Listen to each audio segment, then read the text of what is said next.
सुप्रभात। कलयुग में मुक्ति की दाता है गंगा, गीता, गायत्री। कलयुग में मुक्ति की दाता है गंगा, गीता और गायत्री। अर्जुन ने जब कृष्ण जी से पूछा कि संन्यास और त्याग के तत्व पृथक पृथक जानने की मैं इच्छा रखता हूँ, तो भगवान ने कहा कि कामना वाले कर्मों के त्याग को ज्ञानी लोग संन्यास मानते हैं और विवेकी पुरुष फलों के त्याग को त्याग कहते हैं। कोई पंडित दोष मुक्त जानकर कर्म को त्यागना उचित समझते हैं। कुछ लोग यज्ञ, ध्यान और तप आदि कर्मों के न छोड़ने को त्याग बताते हैं। त्याग के विषय में हमारा निश्चय जो है वो ये है कि त्याग 3 प्रकार के, यज्ञ, दान और तप। यज्ञ, दान और तप आदि कर्म त्यागने नहीं चाहिए, वे अवश्य करने योग्य हैं, क्योंकि तीनों ज्ञानियों को पवित्र करते हैं। ये सब कर्म आसक्ति और फल को त्याग कर करने चाहिए। मेरा निश्चय मत यही है जो उत्तम है। अपने नियमित कर्मों का त्याग उचित नहीं। यदि मोहवश ऐसा किया जाए तो वह तामस त्याग है। कर्म दुखप्रद है, ये विचार करके और शरीर के क्लेश के भय से जो त्याग कहलाता है उसे त्याग का फल नहीं मिलता। यह राजस त्याग कहलाता है। इसलिए अपना कर्म अवश्य करने योग्य है। फल तथा आसक्ति को त्याग कर जो किया जाता है वह कर्म सात्विक है। जो दुखदायक कर्म से द्वेष नहीं करता और सुखदायक कर्म से प्रीति नहीं करता, यह त्यागी सत्यशील बुद्धिमान मुक्ति के योग्य है। देहधारी संपूर्ण कर्मों का त्याग नहीं कर सकते। कर्म फल त्याग कर कर्म करने वाला त्यागी है। कर्म फल 3 प्रकार के, अनिष्ट, इष्ट और मित्र। जो त्याग नहीं करते उनको ये मरने के बाद मिलते हैं, योगियों को कभी नहीं मिलते। शरीर, वाणी और मन से भला या बुरा जो काम आरम्भ किया जाता है उसके 5 कारण हैं। इसका होने पर भी जो केवल आत्मा को ही करता जानता है वो दुर्मति कुछ नहीं जानता। जिसको यह अहंकार नहीं कि मैं करता हूँ और जिसकी बुद्धि कर्मों से लिप्त नहीं है, वह मनुष्य प्राणियों को मार कर भी उनको नहीं मारता और उनमें नहीं बनता। ज्ञान, श्रेय और ज्ञाता ये तीनों ही कर्मों के साधन हैं। सांख्य शास्त्र में ज्ञान, कर्म और कर्ता ये सात्वादिक गुणों के भेद 3 प्रकार के। इनको भी सुनो।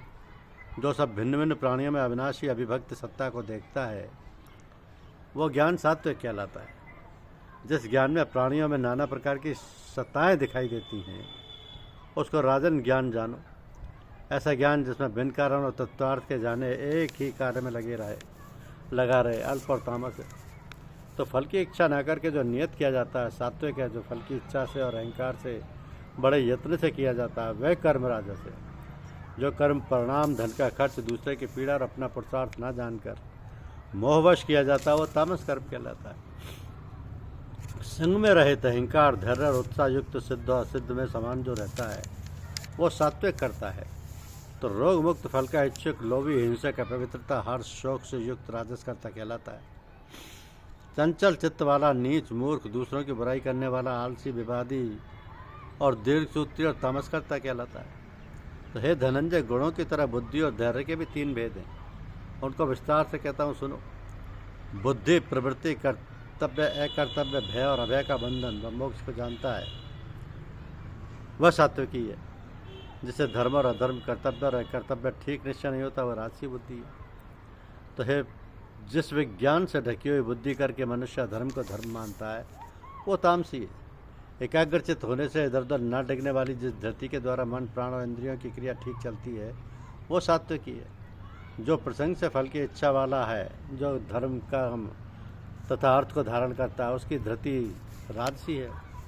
जिस धृति से मूर्खजन निद्रा, भय, शोक, विवाद और मद को नहीं त्यागते वो तामसी वृत्ति है। 3 प्रकार के सुखों को सुनो जिनके अभ्यास से चित्त रमता है। दुख का अंत हो जाता है वही सुख सात्विक है जो आरंभ में विष के समान है और अंत में अमृत के समान होता है। जो सुख आरंभ में अमृत तुल्य और अंत में विष के सदृश विषयों और इंद्रियों के संयोग से होता है उसे राजस कहते हैं। जो सुख आदि और अंत दोनों में मनुष्यों को मोह में फंसाता है और जो नींद, आलस तथा प्रमाद से उत्पन्न होता है वही तामस है। प्रकृति के इन तीनों गुणों से अलग कोई वस्तु आकाश, पाताल, देवलोक में नहीं है। हे परंतु ब्राह्मण, क्षत्रिय, वैश्य और शूद्रों के कर्म स्वाभाविक गुणों में बटे हुए हैं।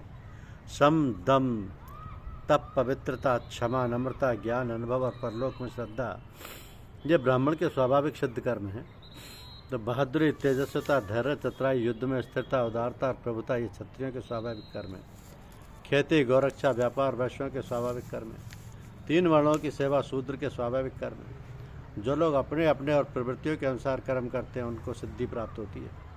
और सुनो, जिसमें सब प्राणियों की प्रवृत्ति हुई है, जिसने सब जगत का विस्तार किया है, उस ईश्वर को अपने कर्मों के द्वारा आराधना करके मनुष्य सिद्धि को पाता है। दूसरे उत्तम धर्म से अपना धर्म ही श्रेष्ठ है।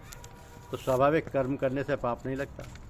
एक कौनते दोष युक्त भी स्वाभाविक धर्म का त्याग ना करे। सर्वत्र आसक्ति को छोड़ने वाला, आत्मा को जीतने वाला, इच्छा रहित मनुष्य के द्वारा सर्व कर्म निवृत्ति पाकर सिद्धि को पाता है। इस प्रकार का पुरुष सिद्ध को पाता, वह फिर किस तरह ब्रह्म को प्राप्त होता है, मुझसे सुनो। यही इस ज्ञान की परानिष्ठा है। शुद्ध बुद्धि से मुक्त होकर धृति द्वारा मन को बस में लाकर शब्दादि विषयों को छोड़कर राग द्वेष से रहित एकांत में रहने वाला, मितहारी वाणी और मन को जीतने वाला, नित्य ध्यानयुक्त और वैराग्यवान, अहंकार, बल, काम, क्रोध व परिग्रह छोड़कर ममताहीन और शांत मनुष्य ब्रह्म भाव के योग्य होता है। ब्रह्म को प्राप्त हुआ पुरुष प्रसन्नचित होकर शोक व अभिलाषा को नहीं करता और जीव मात्रा में समदर्शी होकर मुझ में परम भक्ति पाता है। इस प्रकार ज्ञानी मुझ में निवास करने वाला सदैव सब कर्मों को भी करता हुआ मेरे इस अनुग्रह से अविनाशी सनातन मोक्ष पद को प्राप्त होता है। वैसा ही ठीक जानता है। तदनंतर तत्व से मुझको जानकर फिर मुझ में ही प्रवेश करता है। तो सावधानी से अपना मन मुझ में स्थिर कर और सब कर्मों को ही अर्पण कर। बुद्धि योग के आश्रम से निरंतर अपने चित्त को मुझ में लगा दे। मेरे में चित्त लगाकर मेरी कृपा से सब दुर्गम कष्टों से तर जाओगी। यदि अहंकार से मेरी बात सुनोगे तो नष्ट हो जाओगी। यदि अहंकार का आश्रय लेकर युद्ध नहीं करूंगा ऐसा मानते हो तो तुम्हारा निश्चय झूठा है, क्योंकि स्वभाव तुम्हें युद्ध में लगाएगा। तो जिस कर्म को अब तुम मोह से करना नहीं चाहता वह वही अपने स्वाभाविक कर्म में बंधा हुआ बेबस होकर रहेगा। और प्राणियों के हृदय में स्थिर ईश्वर उनको माया से इस प्रकार भरमा रहा है मानो सब यंत्र पर चढ़े। सब भावों से उसी की कृपा से परम शांति और मुक्ति को पाओगे। यह गुण ज्ञान मैंने तुमसे कहा है, इसे भली भांति विचार कर जैसा चाहते हो वैसा करो। सबसे गूढ़ वचन को और सुन, क्योंकि तू मेरा परम मित्र है। इससे तेरे हित की कहूँगा कि मेरे मन लगाओ, मेरे भक्त हो, मेरा यज्ञ करो और मुझे ही नमस्कार करो। इस प्रकार मुझे पाओगे, यह मैं सत्य प्रतिज्ञा करता हूँ। क्योंकि तुम मेरे मित्रों और सब धर्मों को छोड़कर केवल मेरी शरण में आओ, मैं तुम्हें सब पापों से छुड़ा दूंगा। सोच ना करो, यह मेरा रहस्य है। ऐसे पुरुष से जो मेरा तप ना करता हो, मेरा भक्त ना हो, सेवक ना हो, मेरा निंदक ना हो, कभी ना कहना चाहिए।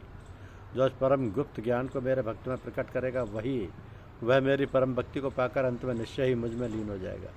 इससे अधिक मेरे लिए प्यारा काम करने वाले मनुष्यों में दूसरा कोई नहीं होगा और उससे बढ़कर मुझे कोई प्यारा भी नहीं होगा। हमारे इस धर्म संवाद को जो भी पढ़ेगा मैं समझूंगा कि उसने ज्ञान यज्ञ में मेरी पूजा की।